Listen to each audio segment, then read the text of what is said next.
हर साल कार्तिक मास के शुक्ल पक्ष की चतुर्दशी तिथि के दिन वैकुंठ चतुर्दशी का व्रत रहता है। मान्यता है इस दिन व्रत रखने से साधक के सारे पापों का अंत हो जाता है और इस दिन पौराणिक कथा का पाठ करने से तमाम कष्टों से मुक्ति मिलती है। तो आपको सुनाते हैं वैकुंठ चतुर्दशी की कुछ कथाएं। पौराणिक मान्यताओं के अनुसार एक बार भगवान विष्णु देवाधिदेव महादेव की पूजा करने काशी आए। मणिकर्णिका घाट पर स्नान करने के बाद उन्होंने 1000 कमल पुष्पों से भगवान विश्वनाथ की पूजा करने का निश्चय किया। दीक्षा के बाद जब वह पूजा करने लगे तब भगवान शिव ने उनकी भक्ति की परीक्षा लेने के लिए एक कमल का पुष्प गायब कर दिया। भगवान श्री हरि भगवान शिव की पूजा पूर्ण करने के लिए 1000 कमल के पुष्प चढ़ाया करते थे। आज एक पुष्प कम देखकर उन्होंने सोचा कि मेरी आंखें भी तो कमल के पुष्पों के समान हैं। मेरा नाम कमल नयन और पुंडरीकाक्ष भी है। ये सोचकर भगवान विष्णु ने अपना एक नेत्र देवाधिदेव महादेव को अर्पित कर दिया। भगवान विष्णु की ऐसी अपार भक्ति से प्रसन्न होकर देवाधिदेव महादेव प्रकट हुए और बोले, हे विष्णु, संसार में आपके समान मेरा दूसरा कोई भक्त नहीं है। आज की कार्तिक शुक्ल चतुर्दशी अब वैकुंठ चतुर्दशी कहलाएगी और इस दिन जो व्रत करके सबसे पहले आपको प्रणाम करेगा उसे वैकुंठ लोक की प्राप्ति होगी। ऐसा कहकर भगवान शिव ने भगवान विष्णु के नेत्र को यथावत कर दिया और उन्हें आशीर्वाद स्वरूप सुदर्शन चक्र दिया, जिसकी चमक करोड़ों सूर्यों के बराबर थी। भगवान शिव और भगवान विष्णु कहते हैं कि इस दिन स्वर्ग के दरवाजे खुले रहेंगे। यदि मृत्यु लोक में रहने वाला व्यक्ति इस व्रत को करता है और कथा का श्रवण करता है तो उसे वैकुंठ धाम में स्थान मिलता है। एक अन्य कथा के अनुसार एक बार धनेश्वर नामक एक ब्राह्मण था जो सदैव बुरे कर्म किया करता था। उसके ऊपर कई पापों का बोझ था। एक दिन वह गोदावरी नदी में स्नान करने के लिए गया। उस दिन वैकुंठ चतुर्दशी थी। कई भक्तजन उस दिन पूजा अर्चना कर गोदावरी घाट पर आए थे। उसी भीड़ में धनेश्वर भी उन सब के साथ था। इस प्रकार पवित्र तिथि पर उन श्रद्धालु के स्पर्श और स्नान करने के कारण धनेश्वर को भी पुण्य मिल गया और जब उसकी मृत्यु हुई तब उसे यमराज लेकर गए और नरक में भेज दिया। तब भगवान विष्णु ने कहा कि ये बहुत पापी है, परंतु इसने वैकुंठ चतुर्दशी के दिन गोदावरी स्नान किया और श्रद्धालुओं के पुण्य के कारण इसके सभी पाप नष्ट हो चुके हैं, इसलिए इसे वैकुंठ धाम मिलेगा। अतः धनेश्वर को वैकुंठ धाम की प्राप्ति हुई। आज के ही दिन भगवान शिव सृष्टि के पालन का कार्यभार पुनः भगवान विष्णु को सौंपते हैं, इसलिए इस दिन को हरिहर मिलन के रूप में भी जाना जाता है।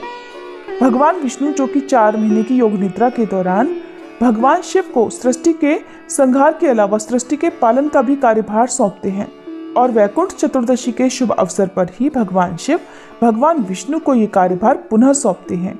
आज वैकुंठ चतुर्दशी की कथा के साथ ही धरती माता की कथा भी सुनने का विधान है। धरती माता की कथा के अनुसार एक बार की बात है, एक बूढ़ी महिला थी। वह धर्म पुण्य अधिक करती थी। वह बुढ़िया माई इतना अधिक धर्म पुण्य करती थी कि उसके पुण्य धर्म करने के कारण उसका घर सारा खाली हो गया। उसने अपने घर की सभी आवश्यक वस्तुएं दान कर दी।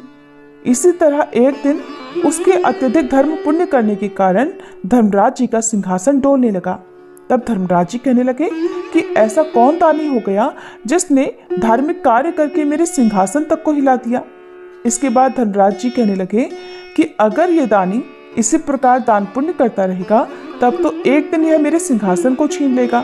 तब उन्होंने अपने दूत से कहा कि इस दानी का पता लगाओ और फिर धर्मराज जी ने इस कार्य के लिए यमराज जी को भेज दिया।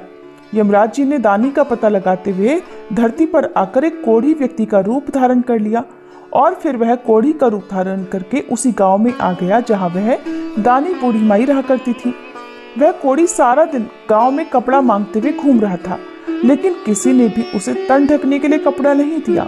सर्दियों का समय था, कड़ाके की ठंड पड़ रही थी और वह कोढ़ी फटे पुराने भेष में ठंड से ठिठुरते हुए सभी के घरों के दरवाजे के सामने से गुजरते हुए आवाज लगाता जा रहा था कि कोई मुझे कपड़ा दे दो, कोई मुझे कपड़ा दे दो। लेकिन किसी ने भी उसकी आवाज नहीं सुनी और न ही इस बात की परवाह की कि वह भीषण ठंड में बिना कपड़ों के घूम रहा है। वह कोढ़ी इसी तरह पूरे गांव में सारा दिन भर घूमता रहा। अब रात का समय हो चला था कि तभी उस बूढ़ी माई को यह आवाज सुनाई पड़ी। तब उसने अपनी बहू से कहा कि बहू उठो और जाकर देखो तो कि बाहर कौन है। मुझे तो ये किसी मंगते भिखारी की आवाज लगती है। लगता है उसे सर्दी लग रही होगी। शायद तुम बाहर जाकर देखो और उससे पूछो कि उसे क्या चाहिए। तब बहू अपनी सास की बात सुनकर कहने लगी कि माँ जी, आपके द्वार पर तो कोई ना कोई आता ही रहता है मांगने के लिए। ना तो आप दिन में चैन लेती हैं और न ही रात में हमें सोने देती हैं। आधी रात बीत चुकी है माँ जी, आप भी सो जाओ और हमें भी सोने दो। हम इस समय बाहर नहीं जाएंगे।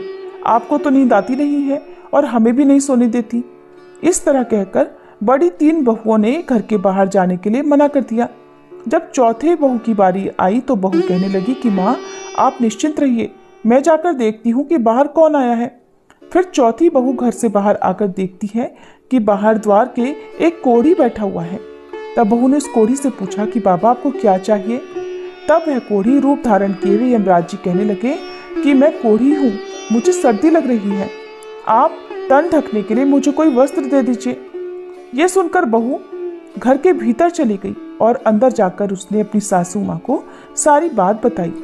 बहू की बात सुनकर बूढ़ी माई कहने लगी, बहू, तेरे पिताजी के ऊपर जो कंबल है वही कंबल ले जाकर उस कोढ़ी को दे दो। ये सुनकर बहू कहने लगी, नहीं माँ जी, अगर ऐसा किया तो पिताजी तो ठंड के मारे मर जाएंगे। तब बूढ़ी माई ने अपनी बहू से कहा, तो बहू, ये जो मेरे ऊपर गुदड़ी है ये अपने पिताजी के ऊपर डाल दे और उनका कंबल ले जाकर उस जरूरतमंद भिखारी को दे दे। हम तो फिर भी घर के भीतर हैं, दरवाजे बंद करके बैठे हैं, लेकिन उस गरीब